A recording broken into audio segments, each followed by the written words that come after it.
चाहिए, मुझे कोई इतराज नहीं है। मैं सांसद रहूं चाहे न रहूं, अगर हमारे देश का चुनाव खुशहाल है तो देश खुशहाल रहेगा। मैं आपके नीचे करना चाहता हूँ। अगर वैश्विक महिलाएं सुरक्षित है, अब उनका काम कानून भारत में काम हो रहा है, उसमें भावना शुरू कर करके अगर जो है सत्ता के लोग काम कर रहे हैं, मैं उनका स्वागत करता हूँ। ये बात को भी याद करना चाहिए। आज सुधाकर सिंह जी ने जो है मंगल पांडे का नाम लिया, टीटू पांडे का नाम लिया। आजादी के पहले इस हिंदुस्तान के तमाम नौजवान चाहे जिस भी जात के हो रहे हो, धर्म के हो, उन्हें जात नहीं देखा, धर्म नहीं देखा, अगला नहीं देखा, पिता नहीं देखा। अब उनको मन में सपना था, आजादी से पहले एक ही सपना था कि भारत आजाद होगा और भारत का कोई संविधान होगा। तब जाके के नौजवानों ने हजारों नौजवानों ने अपने प्राणों की आहुति देने का काम किया था।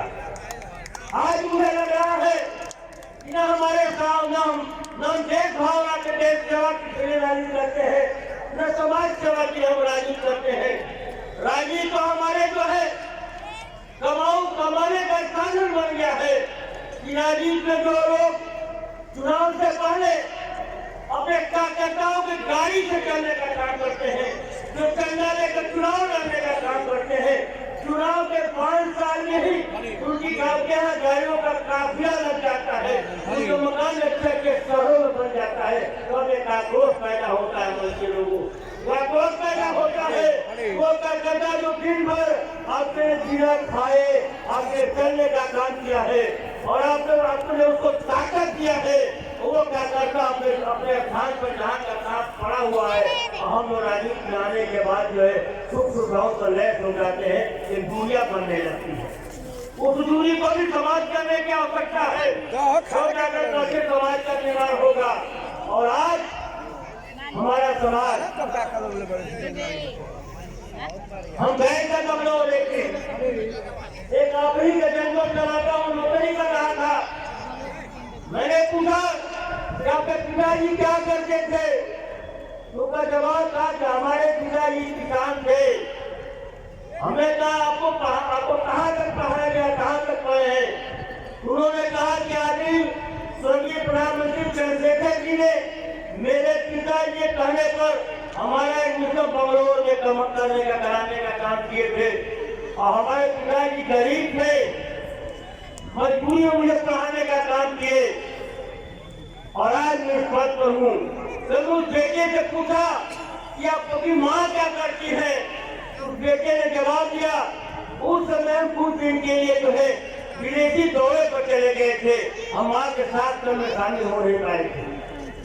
हमने क्या मजबूरी थी जब आप आगे बढ़ रहे इतने मल्टीनेशनल कंपनी में काम करते हैं, क्या आपके माँ के साथ में जाने पर वो कंपनी रोक रही थी? तो आपको जो है अपने माता पिता के भावनाओं का रूप बिना था या को पालन पोषण करने काम चाहे नौकरी के त्याग पर देकर करके आपके माँ के सदा कर में जाना चाहिए। आज इसका बदलता हुआ स्वरूप और आगे बढ़ने की होड़, परिवार जो कहा जाता था उसका सिकुड़ता हुआ भाव निश्चित रूप से आने वाले दिनों में जो है भारत की रक्षा संकेत नहीं है। हम बुजुर्गों के लिए जिन्होंने अपने सब कुछ लुटा करके अपने बच्चों को पढ़ाने का काम किए हो और वो बच्चा जो है तो माँ बाप के विषय में नहीं, सिर्फ अपने बेटे और परिवार के विषय में सोचने का काम कर रहा है। इस बिगड़ती हुई परिस्थिति में अगर गुड्डू बाबू 23 वर्षों से अगर अपने पिता की पुण्यतिथि मना रहे हैं तो आप महान हैं और यहाँ की जनता भी महान है, यहाँ के लोग भी महान है कि आपको पिता के जो है आपके जो पिता का पद था उस पर आज तक आपको बनाए रखा। क्या जितने भी झंडा का है आपको यहाँ के लोगों ने पसंद किया कि उन्हीं का दिया हुआ आशीर्वाद है और आप अपने पिता के लिए जो भाव रखते हैं ये भाव मन में रहेगा।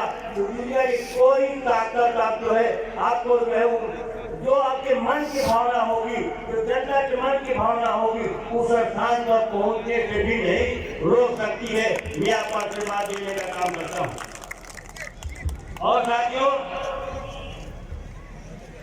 हम मंच पर बैठे हुए हैं, राजेश्वर बाबू सोच रहे हूँ कि मैं कुछ भावना का अलग कर रहा था। मैं दलगत नहीं कर रहा हूँ राजेश्वर बाबू